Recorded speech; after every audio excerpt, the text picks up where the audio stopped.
Hi, I'm Schultz, Cellar Master at Hartenberg. Hartenberg estate is situated in Stellenbosch district and specifically in the Bottleray ward. Bottleray is a line of hills outside of Stellenbosch, and we're up on the mid slopes of the Bottleray. And of course Stellenbosch, very much part of the Western Cape winelands. Close proximity to two oceans. We're 34 kilometers from the Atlantic Ocean and 25 kilometers from the Indian Ocean. Hartenberg is situated to the north of Stellenbosch, making us a little warmer. We look directly onto the Swartland. For that reason, 80% of our production is red, of which 60% is Shiraz, and we also produce 5 different versions of the grape.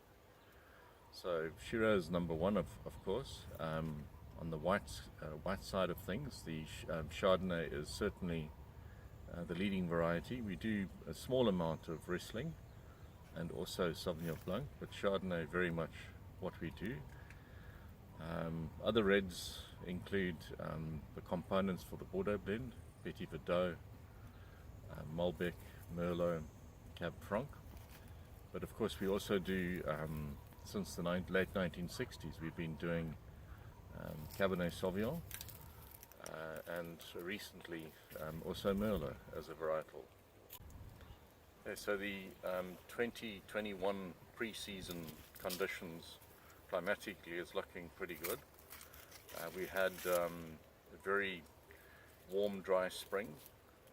We had spring into summer, the months of October, November. We had warm conditions, but no heat at all. Lots of cool, cloudy weather, and compounded over time, pre the January start of harvest. That's led to a natural delay on what we expect the onset of harvest to be about 2 weeks late. Summer through October, November, December warm. Again, no excessive heat. We're now into end of January, and we're starting to get the first really warm days. But what's really important is what we call the diurnal temperature. We're finding after warm days, our temperatures dropping to 14-15 degrees at night. And we know from science and from experience that those vintages with big differences between day and night temperatures lead to really good color and to very good fruit quality in the reds. As far as vintage itself goes, normally we kick off with quite an old parcel of Sauvignon Blanc, which we pick a little earlier to retain some of the greener fruit citrus aspects of the flavor profile of the wine, and at the same time, shortly after that, we start off with some of the younger Chardonnays. Younger vineyards generally tend to ripen a little before older vineyards of the same variety.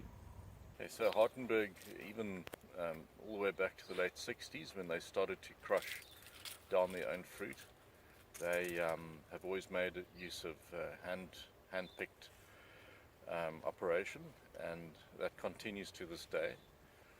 The norm in the Cape is about one person for every 4 hectares.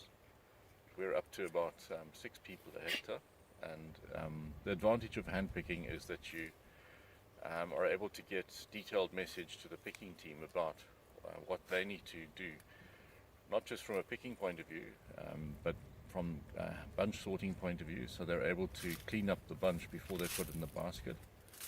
And in that vein, about 15 years ago, I changed the picking methodology. We no longer, like rest of industry, pick according to baskets, which if you reward units, then you get speed, you don't get quality. So what we do is we pay a bonus day for every day we pick, so they get an incentive to pick. They're not rushed because we're looking for best possible quality. I'd rather have them picked longer and make sure that we get the very best quality. And I think the other thing we're a little different on regarding the picking and the staff is that we're able to flex their day obviously with their permission.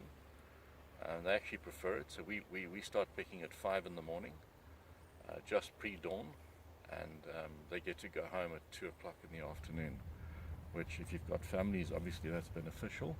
But the advantage we get is if you're picking whites especially, much better flavor intensity, better flavor retention, better acidities, you have less acid dropout, and I think the other big advantage is of course the energy costs that are saved, because cooling is needed to cool the incoming grapes. Obviously if they're coming in at high temperatures, that takes energy to cool, but if you move your day to the cooler parts of the day, then you have a big advantage.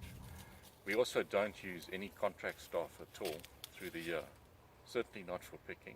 That's something we changed probably 20 years ago. We only use our own staff because our experience has been that if you bring in temporary staff to try and instill in a short space of time the disciplines and the attention to detail and the focus that's required for high-end quality, that's extremely difficult. You get much better loyalty and understanding of the end goal if you're using staff that you engage with every day through the year.